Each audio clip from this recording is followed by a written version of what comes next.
Halo, kembali lagi bersama saya Teresya Vika. Untuk video kali ini saya akan menjelaskan tentang sediaan parenteral. Nah, berbicara mengenai sediaan parenteral dulu, kita harus dulu mengetahui apa sih itu sediaan parenteral. Nah, sediaan parenteral sendiri adalah sediaan steril yang dimaksudkan untuk pemberian secara injeksi, infus, atau implan di dalam tubuh. Nah, maksudnya ini sediaan parenteral itu misalnya sediaan injeksi yang langsung disuntikan ke pembuluh darah, atau infus atau implan. Nah, implan sendiri ini misalnya ada untuk misalnya untuk mencegah kehamilan, kan biasa ada kayak susuk dipasangkan itu di lengannya ibu-ibu biasa. Nah, itu biasa dinamakan implan. Nah, di sini ada keuntungan dan kerugian. Berbicara mengenai sediaan steril itu tuh sangat penting. Kenapa? Karena pemberiannya itu langsung ke dalam pembuluh darah, jadi otomatis tidak boleh ada zat-zat asing yang ikut terbawa ke dalam sediaan steril tersebut. Nah, di sini ada kerugian. Apabila sudah masuk ke dalam tubuh, susah untuk dikeluarkan, terutama apabila terjadi kasus toksisitas. Nah, kenapa susah dikeluarkan? Karena kan dia langsung ke pembuluh darah, jadi otomatis darah tidak perlu lagi mengabsorpsi obat tersebut, tapi obat sendiri yang langsung masuk ke pembuluh darah, sehingga darah sendiri bisa menghantarkan ke organ target. Jadi makanya susah lagi dikeluarkan apabila terjadi toksisitas karena sudah bercampur dengan darah. Harganya relatif mahal. Keuntungannya itu memberikan efek yang cepat, tidak melalui first pass effect. Nah, maksudnya ini efek pertama pada saat obat itu masuk.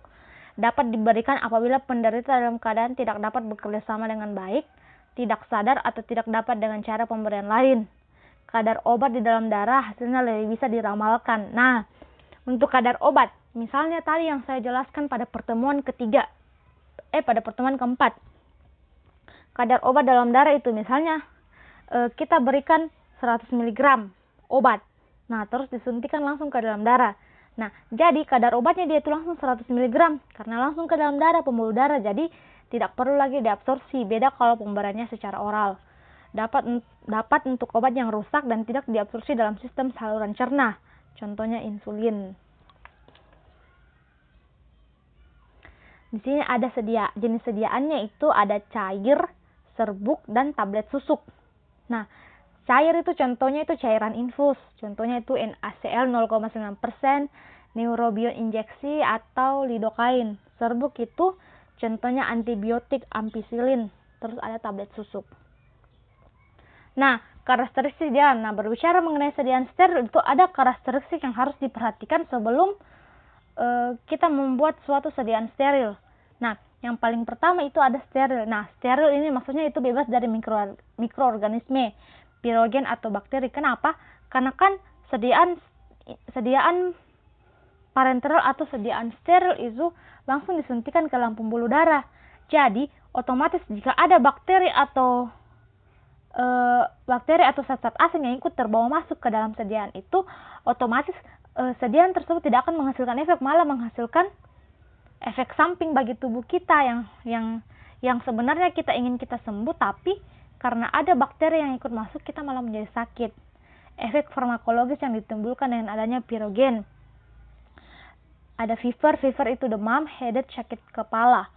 Efek farmakologis ini maksudnya karena ada pirogen, maksudnya karena ada zat asing yang masuk dalam tubuh kita, akhirnya dia menimbulkan efek samping. Mungkin itu yang saya pahami.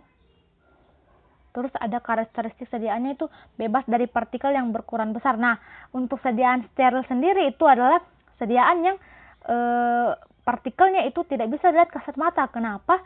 Karena dia kalau partikelnya karena kalau partikelnya besar tidak akan bisa diabsorpsi oleh darah dan tidak akan bisa masuk ke dalam darah. Jadi dia idealnya itu sediaan parenteral itu jernih dan tidak ada partikel yang dapat dilihat dengan mata telanjang. Terus ada bebas dari partikel berukuran besar. Nah, ini ada standarnya itu pada sediaan volume kecil lebih kecil dari 100 mili. Pada sediaan volume besar itu tidak lebih dari 50 partikel per mili. Itu adalah karakteristik partikel yang harus dipenuhi ketika kita membuat suatu sediaan steril. Stabil secara fisika dan kimia dalam kurun waktu periode. Maksudnya ini ketika kita membuat satu sediaan steril itu kestabilannya juga harus kita perhatikan. Kenapa? Karena sediaan ini akan dipakai lama. Jadi kalau misalnya sudah rusak berarti otomatis tidak bisa lagi dipakai. Kenapa? Karena kan dia ini langsung ke pembuluh darah. Bahaya kalau misalnya sudah rusak baru kita pakai lagi. Itu akan mengganggu absorpsi dalam tubuh. Jenis rute. Nah, di sini yang akan banyak saya bahas. Jenis rute itu ada intravena, intramuskuler, subkutan, intradermal, epidural, intraarterial, intrakardiak, dan lain-lain. Nah, untuk intravena sendiri itu dibedakan menjadi dua. Ada intravena drip dan intravena bolus. Nah, apa sih bedanya ini intravena drip dan intravena bolus? Nah, intravena bolus adalah penyuntikan yang dilakukan dengan manual, yaitu dengan menggunakan spoid. Jadi bolus itu kita misalnya mengambil satu suntik dan kita langsung menyuntikannya ke dalam pembuluh darah secara manual. Beda dengan drip, intravena drip. Nah, kalau drip itu dilakukan pada penggunaan bahan kontras yang jumlahnya banyak dan obatnya itu dimasukkan ke dalam drip infus yang telah terpasang dengan selang infus. Jadi maksudnya ini intravena drip itu misalnya kita sakit terus kita dipakaikan infus. Nah, obatnya itu disuntikan langsung ke dalam selang infus. Jadi disuntikan langsung ke dalam infusnya. Jadi obatnya itu akan keluar sedikit demi sedikit tergantung cairan infus itu keluar. Nah, terus ada intramuskuler, disuntikan pada otot. Kalau subkutan itu penyuntikannya ke dalam hipodermis, yaitu lapisan kulit di antara dermis dan epidermis. Terus ada intradermal, itu disuntikan ke dalam jaringan kulit atau intradermis. Terus kalau epidural disuntikan di daerah punggung bawah, atau epidural dia itu disuntikannya itu di salah satu bagian susunan saraf pusat di bagian tulang belakang. Nah, kalau intraarterial itu disuntikan langsung ke dalam arteri. Kalau intrakardiak itu disuntikan langsung ke dalam otot jantung atau ventrikel. Nah, ini ada konsentrasi plasma dengan rute pemberian obat dengan dosis yang sama, tapi 3 rutenya berbeda.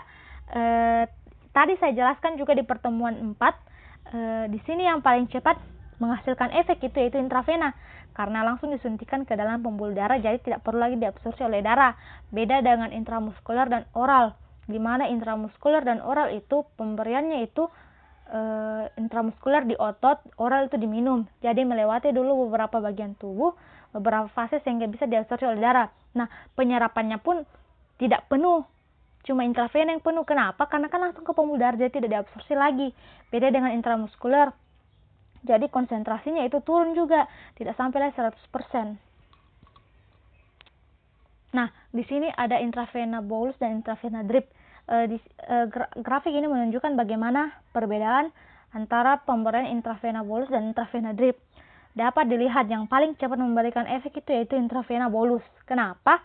Karena dia akan langsung disuntikan secara manual ke pembuluh darah, jadi tidak keluar sedikit demi sedikit, tapi efeknya itu langsung. Nah, jadi dia juga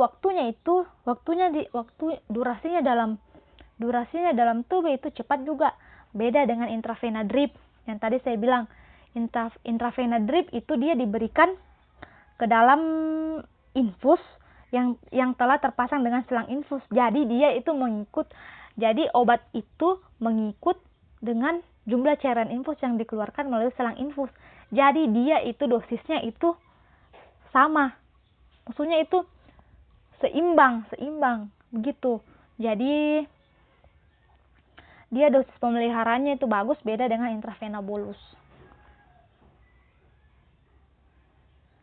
Nah, di sini ada intravena, biasanya vena di daerah. Ini adalah cara-cara penyuntikan melalui intravena.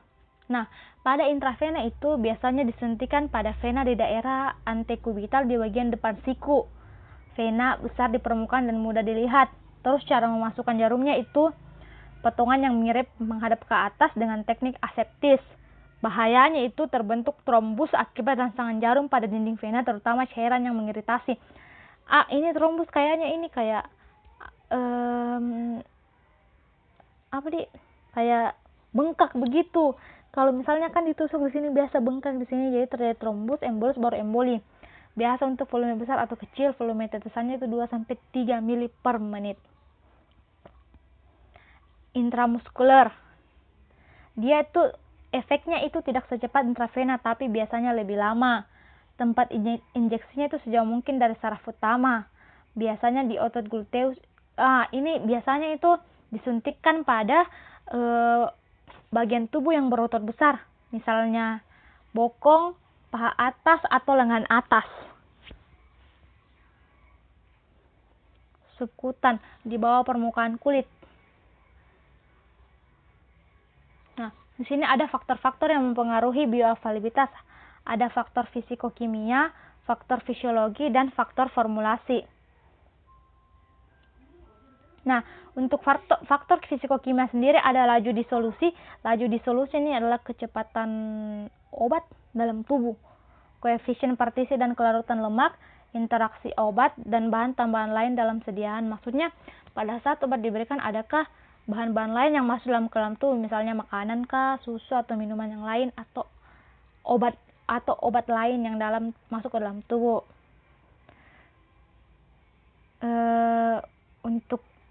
Ini yang saya mengerti dari ini itu laju disolusi. Maksudnya misalnya kita ada tabel, ada partikel, ada rata-rata level darah.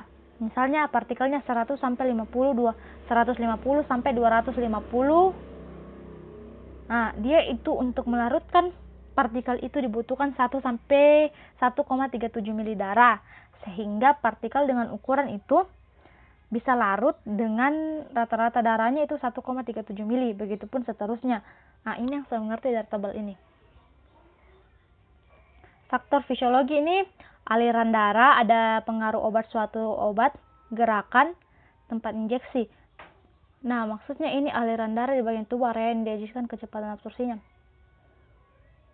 Nah, maksudnya pada saat obat disuntikan ke dalam tubuh bagaimana itu aliran darahnya itu? Dia itu sejajar kah atau enggak? Terus pengaruh suatu obat yang dipengaruhi obat lain. Misalnya yang obat menyebabkan, ini obat-obat asma, vaskokonstriksi atau vasodilatas, pengaruh obat. Nah, misalnya kita suntikan obat terus kita minum lagi obat lain. Nah, itu akan mempengaruhi kerja obat yang lain. Ada gerakan, ada tempat injeksi. Faktor fisiologi, tempat injeksi. Tunggu.